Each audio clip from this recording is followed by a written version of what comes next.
Dansons, dansons et travaillons pour le bonheur de notre pays, le Congo. Frères et sœurs, Noël est le jour de l'an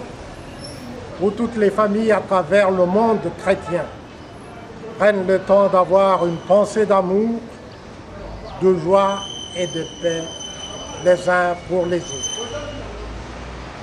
En cette veille de Noël, les pensées se tournent vers chacun de vous pour souhaiter à tout un chacun, ainsi qu'à vos familles respectives, une très joyeuse fête de Noël.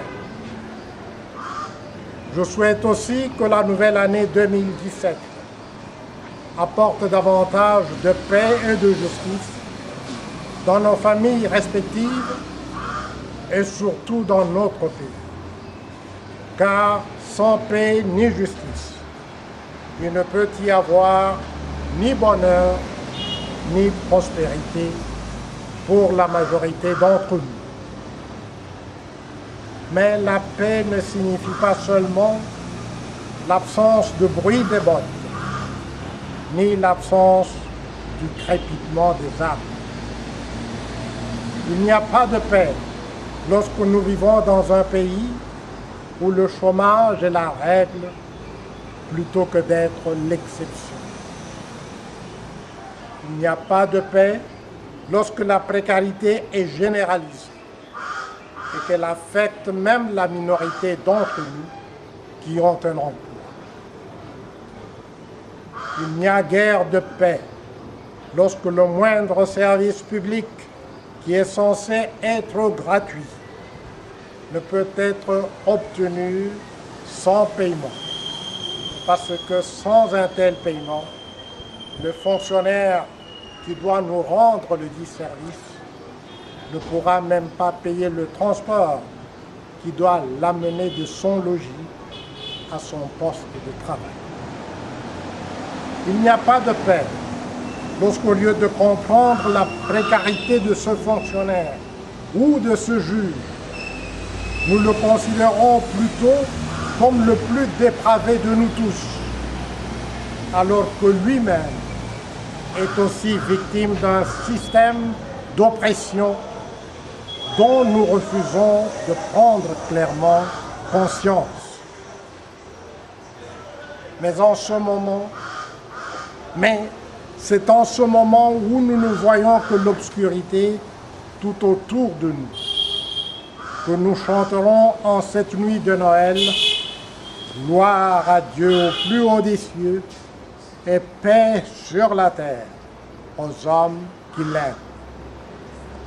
Oui, Dieu aime son peuple qu'il a placé dans sa générosité infinie sur ce coin de la terre que nous appelons République démocratique du Congo. C'est une terre dotée en abondance de toutes les ressources humaines et naturelles dont beaucoup de pays ne peuvent que rêver. Notre pays est une terre sur laquelle le lait et le miel devraient couler en surabondance au lieu de la disette et de la misère qui nous accable aujourd'hui et qui semble nous paralyser et nous empêcher de prendre notre destin en nos propres mains. Mais c'est en cette nuit de Noël, la commémoration solennelle de la venue d'Emmanuel, c'est-à-dire Dieu avec nous, qui nous redonne l'espoir et le courage de braver l'obscurité de la peur qui nous empêche de réaliser le plein potentiel que nous avons en tant qu'enfants de Dieu, de nous libérer de toutes les forces du mal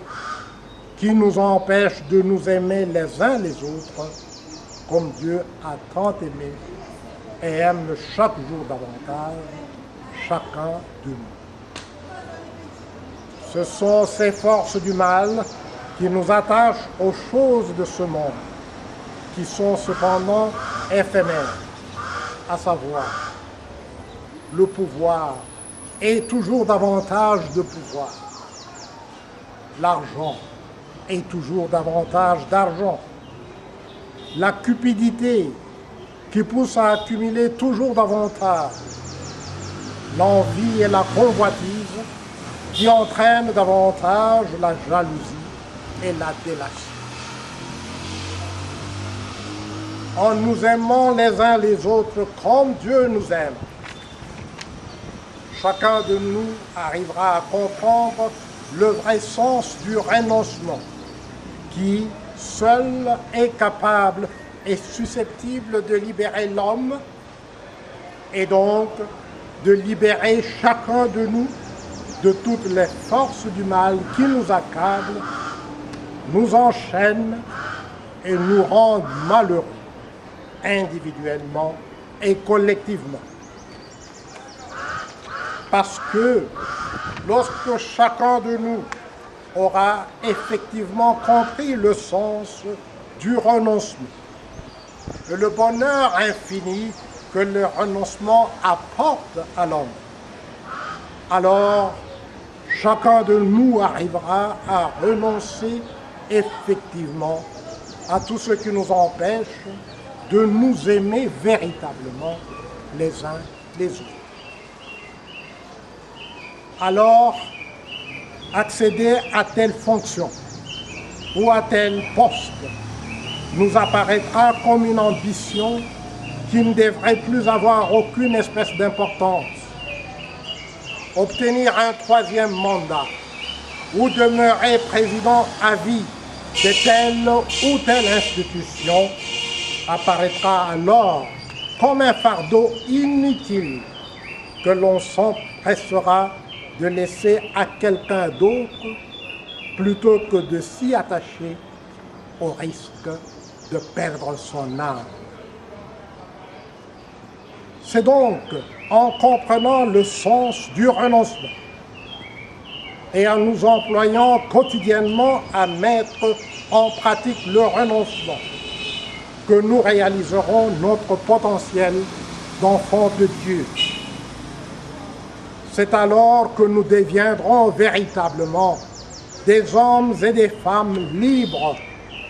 des compatriotes congolais et congolaises qui aimons véritablement notre prochain et notre pays, que nous voulons tous paisibles et prospères. Enfin,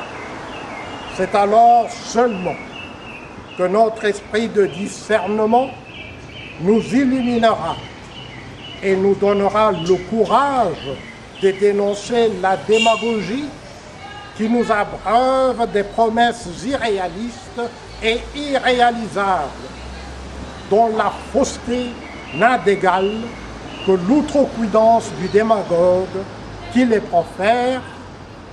et la naïveté de ceux qui croient et qui espèrent que notre salut nous viendra d'ailleurs. Tels sont les vœux et les souhaits que je formule pour chacun de nous en cette veille de Noël 2016, afin que l'année 2017 soit pour chacun de nous, pour nous tous et pour notre pays, une année de paix et de progrès, au lieu d'être une année de troubles civils et de régression sociale. Que Dieu bénisse chacun et chacune de nous et qu'il protège notre pays de tout mal, par et grâce à l'intercession de nos bienheureux martyrs, Marie Clémentine Anouarité Nengapeta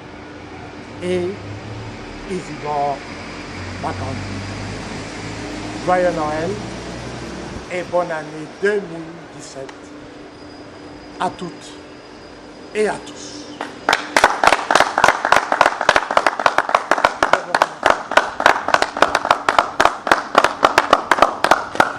Le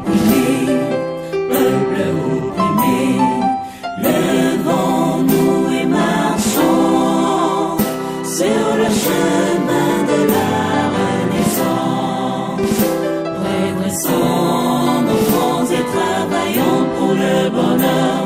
de nos